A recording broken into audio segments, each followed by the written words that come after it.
sound so obvious, but it's just helpful to acknowledge this and know this. Worry and fear, um, it it can really lead to unhelpful thoughts for us, and it can tempt us to believe false stories.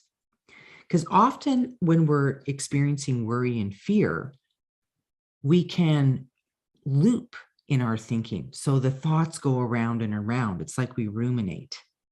And so it's just helpful to know that if you experience worry and fear and it kind of starts to take over, that can lead to us believing false stories.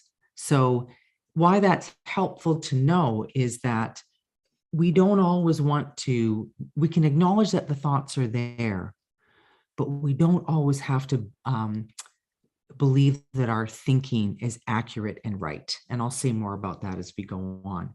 And the other thing that worry and fear can cause us to do, especially when our thoughts start to loop, is it can cause us to overgeneralize or totalize everything. So for example, if for some reason we're in a relationship or we're having difficulty in a relationship with somebody, and we're starting to get worried around that, we can think, you know what, all my relationships aren't good, or I never know how to, create a good relationship.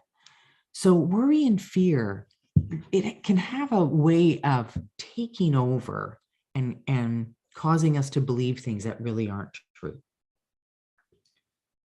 So with this first technique in terms of managing worry and fear, this is a technique that can help us to work through our worries and fears. And let me just say that sometimes with worry and fear, we might not be ready just yet to face it. We might need a little more time. We might be noticing that we're experiencing worry and fear, but we might not be ready just yet to face it. Now, having said that, when you are ready to sit down and look at your worries and fears, this can be a very helpful technique. And if you can imagine with me for a moment, with this technique, it's almost, you can imagine that you were sitting down with a friend and starting to learn more about their worries and fears. And it's the same thing you're doing for yourself here. So when you feel ready to sit down and work through your worry and fear, this is what you can do. Think about the things that are causing you the most worry and fear. So this technique requires you to sit down and maybe have your keyboard in, a computer in front of you, or if you prefer to write, a notebook in front of you. And just think about the things that you've been finding yourself really worried about, or things that have been causing you fear. And write down a list of them. And then look at your list and choose the 3 that stand out the most to you. You just find yourself, they're always in your mind. They're always in your head. And you don't have to have 3. As a matter of fact, if you don't have 3, that's great. It might be 2 that you're dealing with. And then what you want to do is, when you look at the top 3, now take the one out of that list of 3 that you feel, this is the one that if you had to work through it, this would be the one. This is the one you really want to work through. So, because we can only deal with one worry or fear at a time. So take the one that's most concerning to you. And I'm going to go through an example of this with you. So I'm going to take one that a client of mine did, and I'll just call this client John. That's not his real name. So for John, when he looked at his top 3 fears, and he looked at the one that was causing him the most concern, it was his primary relationship.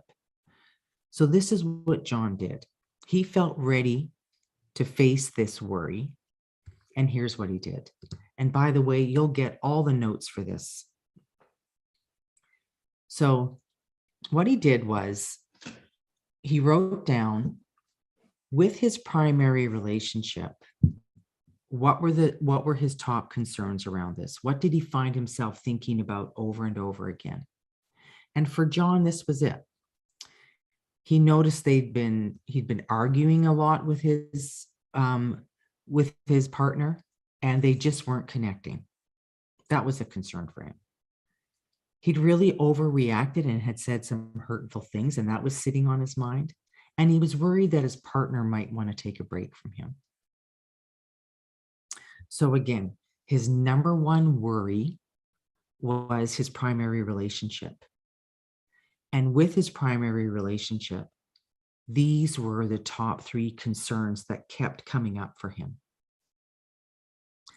So now what we can do is we can ask ourselves, are there any steps or solutions or options that I'm able to take, no matter how small, to try and work through this worry that I'm having? So with the first one, where he'd been arguing a lot, he thought, well, he could invite his partner to talk and to try and work through what's at the root of what's happening. Why are they arguing? So he could invite a conversation around that.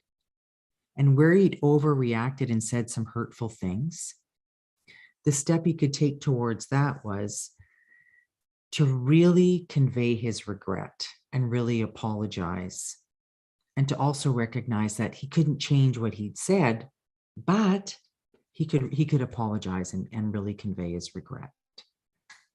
And under his final concern about his partner wanting to take a break, he knew the step he could take was to openly discuss this with his partner and see how she feels, and also suggest counseling. So again, just to reiterate this technique, it requires us to do a little bit more. However, this is what's happening is we're taking that number one worry off our list, and we're working through it, and we're asking ourselves, what are my top concerns around this worry? And no matter how small, what are some steps that I could take around trying to resolve this, no matter how small? And I'll just say this last piece and then I'll stop.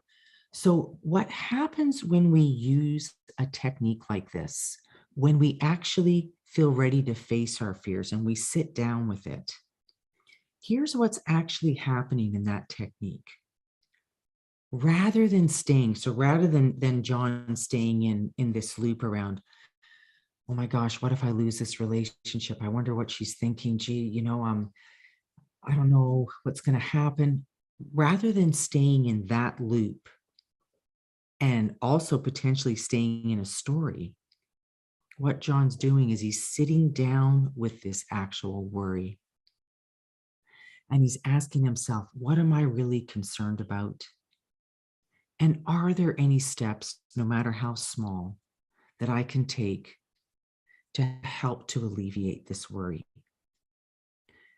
And so, again, what happens is it stops this constant loop that can happen where we ruminate on our thoughts. And it starts to teach our brain that there's another way of being able to deal with this. So if you like, what we're doing is we're actually getting